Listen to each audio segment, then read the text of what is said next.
Sir, मैं देख रही हूँ कल राकेश टिकैत जी आए। 17 जुलाई को भारी मात्रा में किसान इकट्ठे हुए, उन किसानों के लिए जिनको राजद्रोह के आरोप लगे हैं और वो जेल में है जी।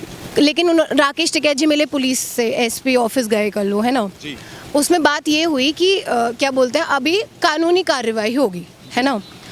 क्या पॉइंट है फिर यहाँ धरना करने का, जब पता चल गया कानूनी कार्रवाई होगी, गर्मी इतनी ज़्यादा है, किसान बैठे हैं। देखिए, पहली बात तो ये है कि ये जो मुकदमे दर्ज हुए, ये जो राजद्रोह की धारा लगी है, इसका जवाब मीटिंग में एसपी और डीसी के पास नहीं था। आज भी बगैर तथ्यों के, क्योंकि ये एक पॉलिटिकल मुकदमा, और ये जैसे अंग्रेज़ों की सरकार क्रांतिकारियों को दबाया करती थी, उस समय आज़ादी के बाद तमाम सरकारें इस तरह की धाराओं का प्रयोग करती रही हैं आंदोलनकारियों की आवाज़ को दबाने के लिए। और जब हम मीटिंग में बैठे थे तो वो फुटेज दिखा रहे थे कि ये देखिए गाड़ी का शीशा टूट रहा है, लेकिन शीशा किसने तोड़ा ये किसी फुटेज में नहीं है। और काले झंडे दिखाने पर कैसे 124 लग जाएगी, इस बात का जवाब नहीं है। उन्होंने कहा कि जो हो गया वो हो गया, और अब जो है जुडिशरी इसको देखेगी।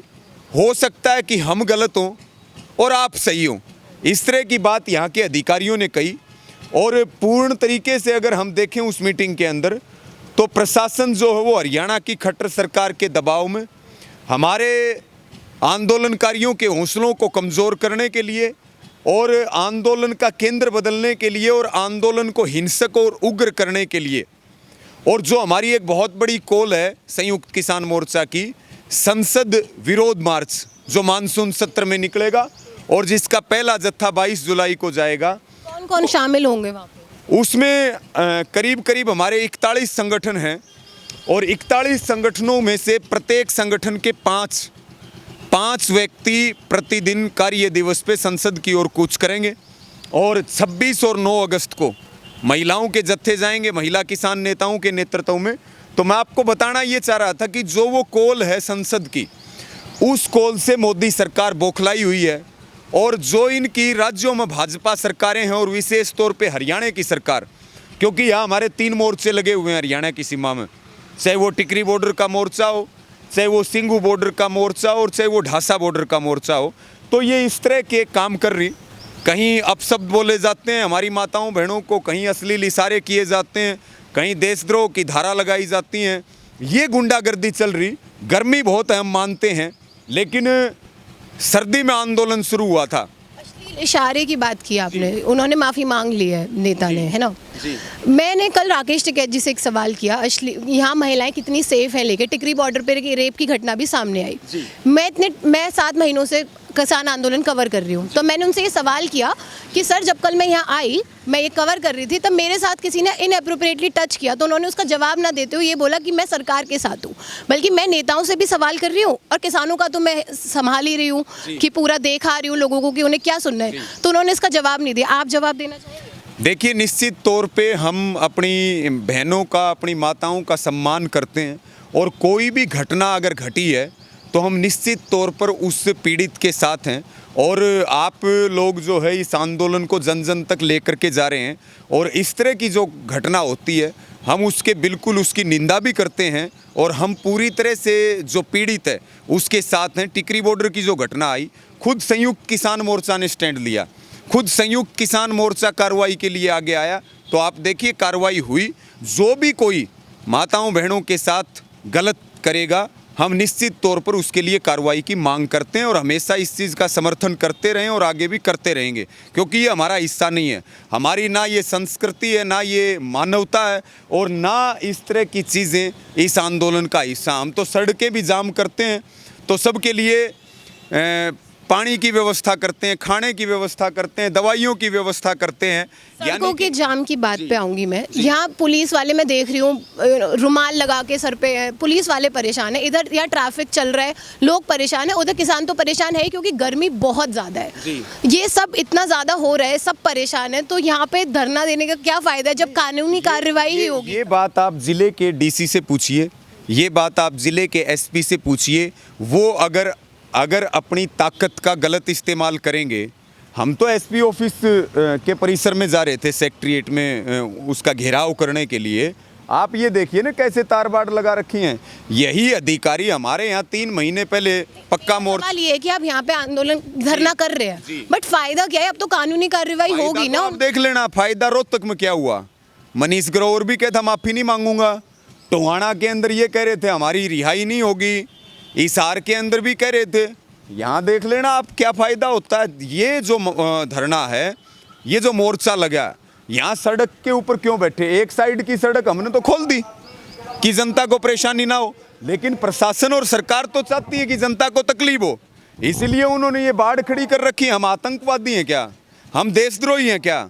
हम राजद्रोही हैं क्या? हम इस देश के अन्नदाता, इस देश के किसान हैं। देशद्रोही वो सरकार है जो रेल बेच रही है, वो सरकार है जो 3 काले क्या डर है इस धरने से कि जब इतनी पुलिस प्रशासन लगा रखा है आपके लिए, कल इतनी ज्यादा पुलिस मात्रा में मैं देख रही थी है, तो डर क्या है सरकार को आपसे? 8 महीने से ज्यादा हो गए सरकार तो कोई, सॉरी 7 महीने से ज्यादा हो गए, 8 महीने होने वाले हैं, तो क्या सरकार पे तो कोई दबाव पड़ता नजर आ ही नहीं रहा? 22 जनवरी को आखिरी बात हुई। देखिए दबाव क्यों नहीं पड़ा? अभी इनका बंगाल में इलाज नहीं हुआ। आगे इनकी क्या है, जो बीमारी है वो हिंदुस्तान को समझ में आ गई है। वो बीमारी का इलाज भी हमारे पास है। अब इनका इलाज करने का समय है। बंगाल से शुरुआत हुई है, मिशन की तरफ इशारा कर, बिल्कुल निश्चित तौर पे वहाँ आंदोलन को भी मजबूत किया जाएगा। और भाजपा का इलाज है वोट की चोट, और भाजपा मुक्त भारत बने। अगर सरकार नहीं में तो अभी जिला पंचायत के चुनाव हुए, उसमें जीत गई बीजेपी। देखिए जिला पंचायत में वहाँ कितनी सीटें? करीब 3000 से ज़्यादा सीटें। उन्होंने कितनी सीटें जीती? अपने सिंबल पे कितनी सीटें जीती? आप राकेश टिकैत जी का गढ़ मुजफ्फरनगर में बीजेपी जीती। नहीं, बात वो नहीं है। मैं आपसे सवाल कर रहा हूँ कि वहाँ पर करीब 3015 वहाँ पर जिला पंचायत। सवाल आपसे ये है सर, एक मिनट, मुजफ्फरनगर में जो गढ़ है जहाँ राकेश टिकैत जी यूपी में कर रहे हैं, मैं आपको जवाब दूंगा। वहाँ सिंबल के ऊपर 3015 सीटें हैं। भाजपा सिंबल के ऊपर 500 सीट भी नहीं जीत पाई, और 67 उन्होंने पंचायत अध्यक्ष बनाए। वो जुगाड़ तुगाड़ की राजनीति है। निर्दलीय जीते या दूसरे सिंबलों के ऊपर जीते, उन लोगों के खेतों में पॉपलैंड ले जाके खड़ा कर दिया कि या तो हमें समर्थन दे दो, और नहीं तो यहाँ गाँव के लिए तालाब बनेगा सरकारी, या ये आपका जो घर है। इस तरह के प्रलोभन दिए गए, उनको डराया धमकाया गया। अगर उनका बहुमत था तो फिर उनके उम्मीदवार सिंबल पे क्यों नहीं जीते?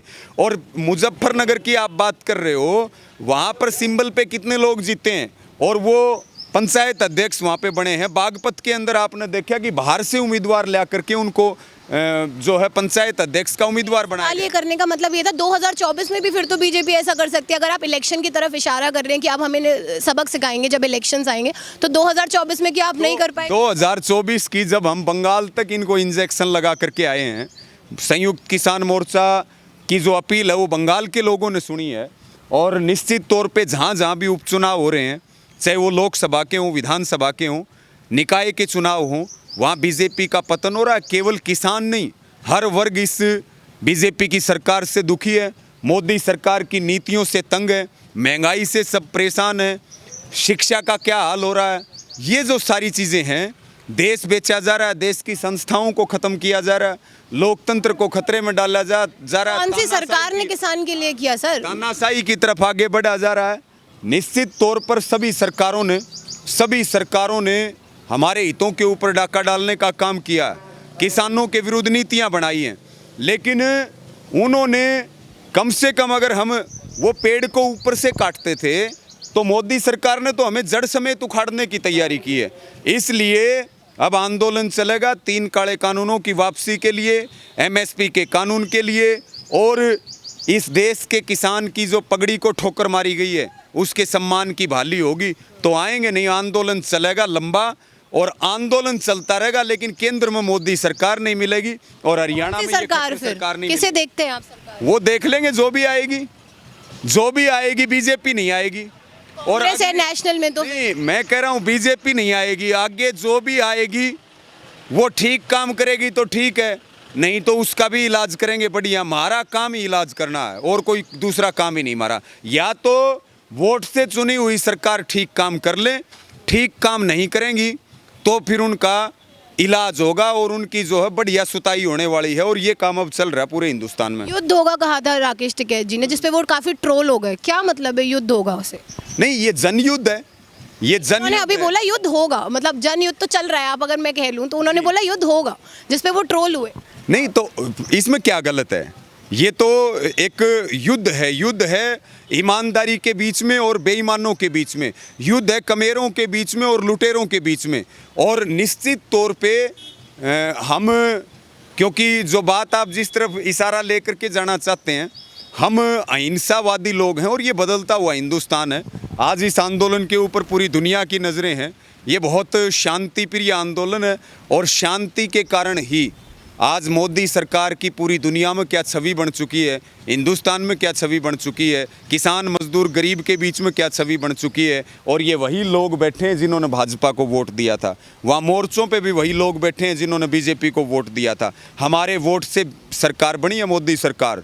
कानून तो वापस लेने पड़ेंगे, नहीं तो हम मरे तो मोदी सरकार बच नहीं पाएगी। ये बात उनको तय कर लेनी चाहिए। और यहाँ का जो विषय आपको अंत में बताऊं। एक और सवाल जी, किसान नेता है, वो लग्जरी गाड़ीज में घूम रहे हैं। किसान जो किसान है वो बैठा है सड़क पे, देख रही हूँ मैं, टिकरी बॉर्डर पे देख रही हूँ बैठा हुआ है। नेता कल आए राकेश टिकैत जी, आकर चले गए। उनके साथ बैठते हैं ना 2-3 दिन, देखते हैं यहाँ पे बैठ के कैसा फील हो रहा है। किसान तो यहाँ परेशान हो रहा है ना बहुत ज़्यादा। देखिए, इतना बड़ा आंदोलन चल रहा और इस आंदोलन में अलग अलग जिम्मेवारियां होती हैं। राकेश टिकैत जी को यहाँ से उठ करके और कहीं जा करके एसी में नहीं सो गए हैं। वो फोटोज वायरल हुई थी। नहीं, हाँ तो सोएंगे ना, लेकिन आंदोलन तो नहीं सो रहा ना एसी में, वो तो बेचारा धूप में बैठा हुआ है। किसान भी सोएगा। जब एसी में सोने की जरूरत पड़ेगी एसी में सोएंगे, जब सड़क पे सोने की जरूरत पड़ेगी सड़क पे सोएंगे, जब लग्जरी गाड़ी में चलने की जरूरत पड़ेगी। अरे हमारे भाई सीमाओं की रक्षा करते हैं, हमारे परिवार के भाई बहन हिंदुस्तान का दुनिया में नाम रोशन कर रहे खेलों में। हमारे वोट से सरकारें बनती हैं। हम चीटी से लेकर के हाथी तक का पेट भरते हैं। हम एसी में नहीं सो सकते, हम लग्जरी गाड़ी में नहीं घूम सकते। घूमेंगे, बिल्कुल घूमेंगे, एसी में सोते हैं। हमारे बॉर्डरों पे जाइए आप, ट्रैक्टर ट्रॉलियों में भी एसी लग रही हैं। हम इस देश के अन्नदाता हैं और जब जरूरत पड़ेगी गर्मी में भी तपेंगे, जाडे में भी बैठेंगे, जरूरत पड़ेगी एसी में भी सोएंगे। हमारे पास सारी चीज़ों की मौज है। इसीलिए तो हमारे में सरकार बनाने की ताकत है और इसीलिए हम सरकार मिट्टी में मिलाने की ताकत भी रखते हैं।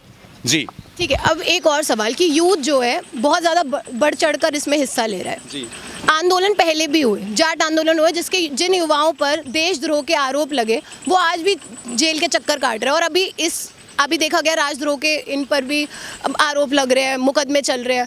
अब आगे चलकर जब ये आंदोलन ख़त्म हो जाएगा और इन पे जो राजद्रोह के आरोप चल रहे हैं उनको प्रॉब्लम होगी, तब आएंगे आपके किसान नेता, या कहेंगे आप अभी यही कहेंगे कि आएंगे ज़रूर लेकिन नहीं आते हैं, ऐसा देखा गया। ऐसा है, सबसे ज़्यादा मुकदमे नेताओं पे ही दर्ज होते हैं, सबसे ज़्यादा नेताओं पे ही दर्ज होते हैं। मैं एक बहुत छोटा कार्यकर्ता हूँ इस आंदोलन का, मेरे ऊपर 1 दर्जन से ज़्यादा मुकदमे दर्ज हैं। 1 दर्जन से ज़्यादा लोग पुलिस में, जेल में हैं। हाँ, 1 दर्जन से ज़्यादा मुकदमे दर्ज हैं, बहुत संगीन धाराओं में दर्ज हैं। और करीब मैं खुद की अगर बात करूं तो इस आंदोलन में मुझे 3 बार जेल जाना पड़ा। 3 बार मैं जेल होकर के आया हूं। तो आंदोलनकारियों के लिए जेल एक तीर्थ स्थान है, मुकदमे गहनों के समान हैं। हम जेल में आना जाना लगा रहता है, मुकदमे दर्ज। हमारे कौन से नेता के ऊपर मुकदमे दर्ज नहीं है? मुकदमे सरकार क्या करती है, अंग्रेज कैसे दबाया करते? कोई नेता जेल में तो नहीं बैठा। नहीं, हम भी जाके आए हैं जेल में। कौन कहता? 3 बार जाके आए हैं जेल में। टोहाना के अंदर हम बैठे थे। तो कहने का मतलब अंग्रेज सरकार भी इसी तरह से जेलों में भेज करके क्रांतिकारियों की आवाज़ दबाया करती थी।